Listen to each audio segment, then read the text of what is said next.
ಚಿತ್ರಗುಪ್ತ ಎಲ್ಲೋ ಸ್ವಾಮಿಗಳಿಂದ ಬರ್ಲಿಲ್ಲಲ್ಲ? ಶ್ರಾವಣನ್ರಿ ಯಾರ್ದಾರ ಮನಿ ಪಿನ್ನಾಕಿ ಹೋಗಿರ್ಬೇಕು. ಆಗ ನೆನ್ಸದ್ರಾಗ ಬಂದ್ಬಿಟ್ರು ನೋಡ್ರಿ ಸ್ವಾಮಿಗಳು, ಐನೂರು ಗುರುಗಳು. ನಮಸ್ಕಾರ ಗುರುಗಳಿಗೆ. ಶರಣ ಶರಣ. ನಾನು ಹೇಳಿ ಕಳಿಸಿದ ಕೆಲಸ ಸರಿ ಒಪ್ಕೊಳ್ಳ ಮುದುಕ. ಮತ್ತ ಆ ಹುಡುಗಿ ನಾನು ಆ ಮುದುಕ ವಿಷಯ ತಿಳಿಸ್ಬೇಕಾದ್ರೆ ಆ ಹುಡುಗಿ ಕಲಾ ಅಲ್ಲೇ ಇದ್ಲು. ದೊಡ್ಡ ಜಾಗೀರ್ದಾರು ನಿನ್ನ ಮಗಳ ಕಲಾವತಿನ ಮದುವೆಗೆ ಮನಸ್ಸು ಮಾಡ್ಯಾರ. ಹೆಂಗಾತ್ ಕೇಳಿದೆ ಇಟ್ಟನ್ನ ತಡ್ಸಾಡಾರಿ ಆ ಹುಡುಗಿ ಕಲಾ ನಾಚಿ ನೀರಾಗಿ ಅಡಿಗೆ ಮನೆಗೆ ಓಡಿದ್ರು. ಆದ್ರೆ ಆ ಮುದುಕನ ಮುಖದಾಗ ಮಾತ್ರ ಅಸಹಾಯಕ ಭಾವ ಎದ್ದು ಅವ್ರಿಗೇನು ಕಡಿಮೆ ಮಾಡ್ಯಾರಿ. ನಮ್ಮ ಸಾಹುಕಾರರು ಮಾರಿ ಹಂಗ್ ಮಾಡಾಕ ಹಾರ್ಟ್ ಆದಾಗ ಕೊಟ್ಟು 6 ಲಕ್ಷ ರೂಪಾಯಿ ಕೊಡಬೇಡ ಅಂತ ಹೇಳಿದ್ರು.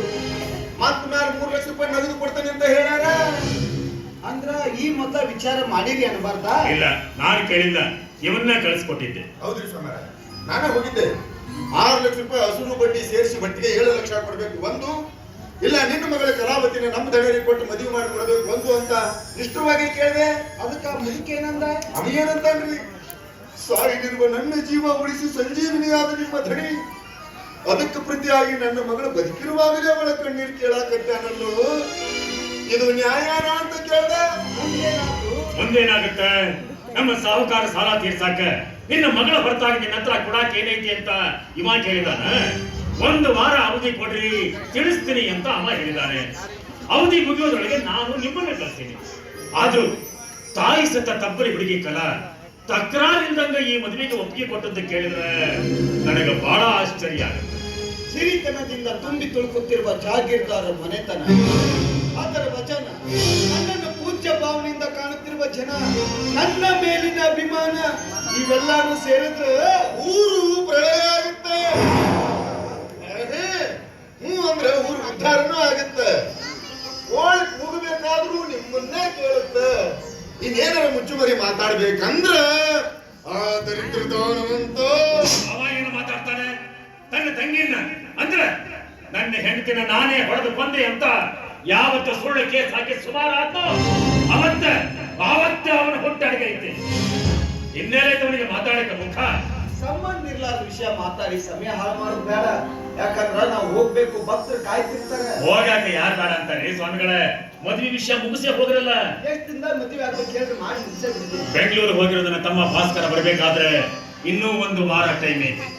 ಅವನು ಬರೋದ್ರೊಳಗ ಈ ಮದ್ವೆ ಮುಗಿದಿರ್ಬೇಕು.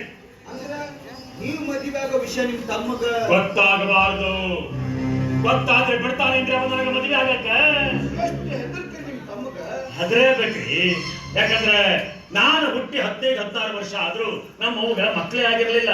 ಅವಾಗ ನಮ್ಮ ಅಪ್ಪ ನಮ್ಮವ್ವ ನಮ್ಮ ಊರಿನ ಭಾವೈಕ್ಯತೆಯ ದೇವರು ಕುಸೇದ ಭಾಷಾಗ ಭಕ್ತಿಯಿಂದ ಬೇಡಿಕೊಂಡಿದ್ರಂತೆ. ಆ ದೇವರ ವರದಿಂದ ಹುಟ್ಟಿದ ವರಪುತ್ರ ಕಣ್ರಿ ಅವನು.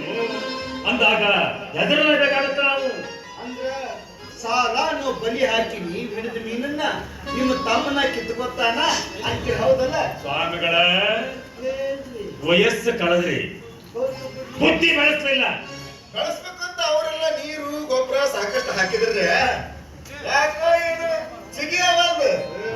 ಅದಕ್ಕ ನನ್ನ ತಮ್ಮ ಭಾಸ್ಕರ ಇಲ್ಲಿ ಇದ್ರ ಈ ಮದ್ವೆ ಆಗಂಗಿಲ್ಲ.